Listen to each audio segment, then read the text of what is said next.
9 तारखेला आम्हाला एक मेसेज आला तक्रारी संदर्भात की पेपर असा काही बाहेर मिळतो आहे याबाबत.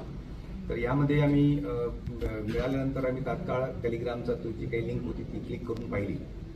त्याच्यामध्ये पेपर उपलब्ध DM टू मी म्हणजे डायरेक्ट मेसेज टू मी असा तो हे होता. तर आम्हाला डाऊट आला की काही पेपर वगैरे आधी उपलब्ध होतं किंवा कसे.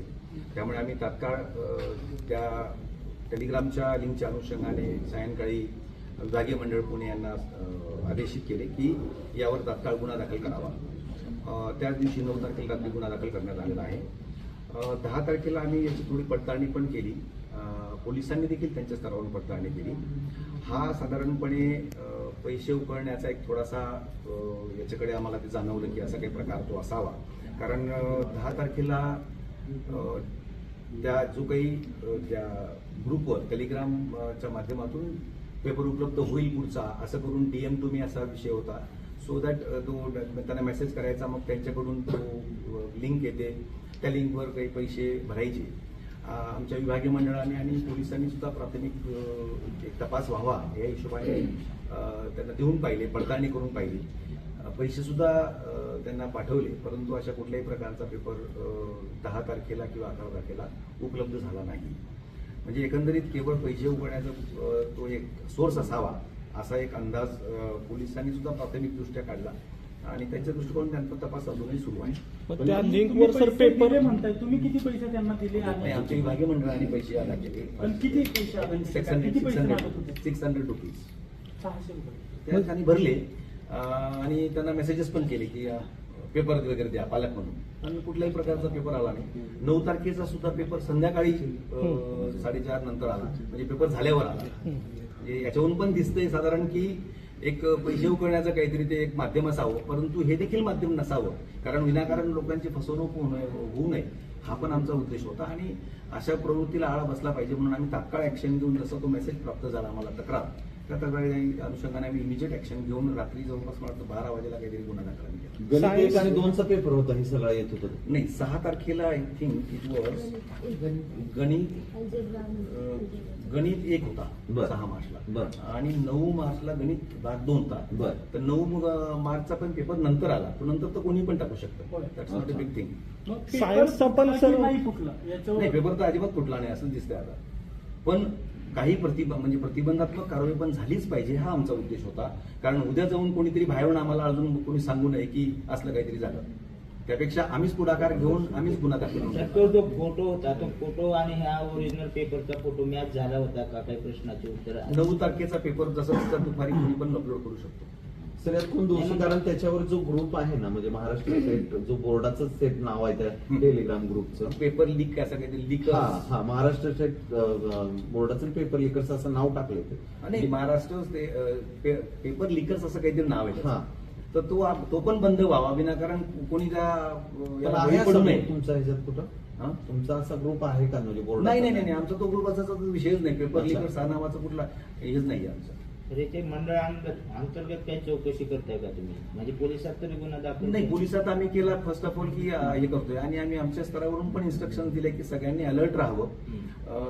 कालही आम्ही सांगितलं आमच्या सर्व विभागीय अध्यक्षांना, आम्ही दररोज मीटिंग पण घेतो, की आपल्या स्तरावरून सर्व कस्टोडियन्सना पुन्हा एकदा संदेश द्या, आपल्या देखील कस्टडीची व्हेरिफिकेशन करा, जेणेकरून असला प्रकार कुठे होणार पण नाही याची दक्षता आम्ही पण घेतली पाहिजे. ती आमची जबाबदारी आहे. मग सर आता हा पेपर फुटला की नाही असं कसं आपण, कारण आता सगळ्या बातम्या जे येतात ते पेपर फुटला म्हणजे नाही, अजिबात नाही. सकृतदर्शनी तरी दिसतंय की कुठं पेपर फुटलेलाच नाहीये. जर तुम्हाला 9चा पेपर जर संध्याकाळी येत असेल तर पेपर फुटला असं कसं म्हणतो? तर मग जो फिर्यादीमध्ये असं म्हणण्यात आले की संध्याकाळी आले म्हणले ना? नाही, मुद्दा कसा आहे, आदल्या दिवशी दाखवायचं, परंतु मुळात ते DM टू मी म्हणायचं आणि मेसेज केल्यानंतर पैसे भरायचे. पैसे भरल्यानंतर काही द्यायचंच नाही. हा एकंदरीत प्रणाली आम्हाला ती जाणवली. सर मग सर असं आहे की पैसे उकळण्याचा प्रकार आहे, एकही पेपर कुठलाही पेपर फुटलेला नाही अजून तरी. कुठलाही पेपर असं सिद्ध सर मग फिर्यादीमध्ये असं म्हणलंय का की जो पेपर होता तो आणि जो आधी पेपर टाकला होता तो सेम होता? असं आधी पेपर टाकला हे म्हणताच येणार नाही.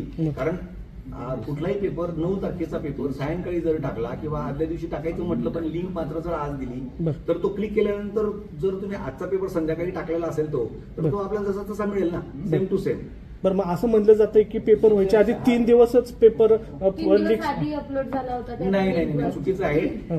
म्हणायला आहे ते DM तुम्ही म्हणायचं आणि पैसे उकळायचे बरं. आणि पेपर मात्र द्यायचा नाही द्यायचा सर तिथे अच्छा. वेळ पण दिलेली पेपर आहे. भेटतायत ते जे पेपर होऊन गेलेत असे त्यांनी अपलोड केलेले आहेत असं म्हणतात. अपलोड केले आहेत. Yes. 7 होण्याच्या अगोदर कुठलाही होण्याच्या आधी झालं असतं तर बरं, फ्रेम मिळत नाही. ते पण झालं असतं ना विषय.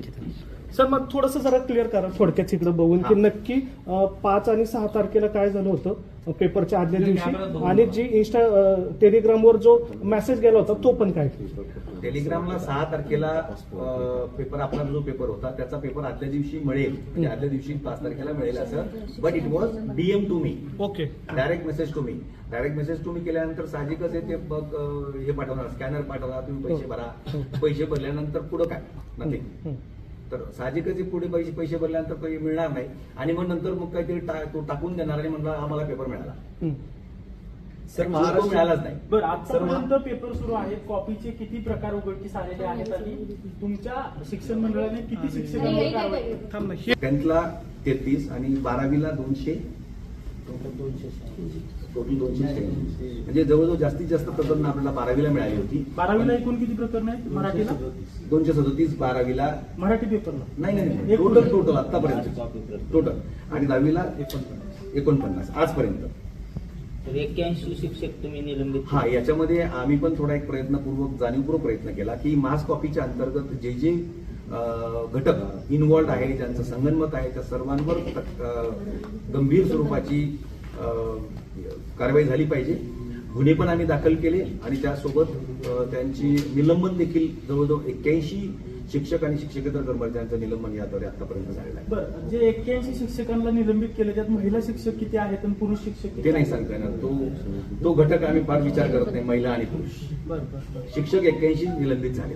त्याच्यामध्ये मग विना अनुदानित, सेल्फ फायनान्स, काही आमचे जिल्हा परिषदचे असे सर्व मिळून तो आकडा आकडेवारी आहे. त्यांच्यावर बोर्ड काय कारवाई करतील आता निलंबनाची कारवाई झाली नाही, निलंबनाच्या कारवाईनंतर त्यांची इन्क्वायरी होईल, डिसिप्लिनरी ऍक्शन जे म्हणतो आपण त्याला.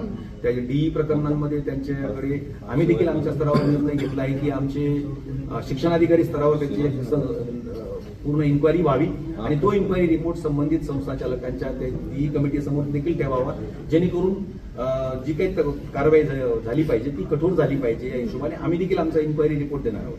सर एक्झामच्या आधी तुम्ही काही शिक्षकांना वेगवेगळ्या ठिकाणी त्यांचं बदली केली होती, जे ज्या शाळांमध्ये किंवा आधी चिटिंग केलेल्या सगळ्या याच्यात दिसलं होतं, त्याच्यातलेच हे काही शिक्षक आहेत की वेगळे काही कोणी आहेत. नाही नाही, असं काही तसं म्हणता येणार नाही, कारण काही ठिकाणी असेलही म्हणजे पण अगदी तसा आम्ही तो रेकॉर्ड काढला नाही. ज्या ठिकाणी मागचा इतिहास होता आणि ज्या ठिकाणी CCTV उपलब्ध नव्हते अशा ठिकाणी आपण शेजारच्या शाळांचे पूर्ण स्टाफ अदलाबदली करण्याचा तो प्रयत्न आपण यावेळेला केला. पुढच्या वेळेस आमचा प्रयत्न राहील की 100% आपण CCTV घेऊया, कारण CCTV एक असं माध्यम आहे की ज्या माध्यमातून तुम्ही कॉपी झाली की नाही याच्यापूर्वी म्हणजे जस्ट याच्या पेपर आम्ही एंट्री करण्याच्या आधी त्यात सगळ्यात चांगलं माध्यम हे CCTV आहे. ठीक आहे.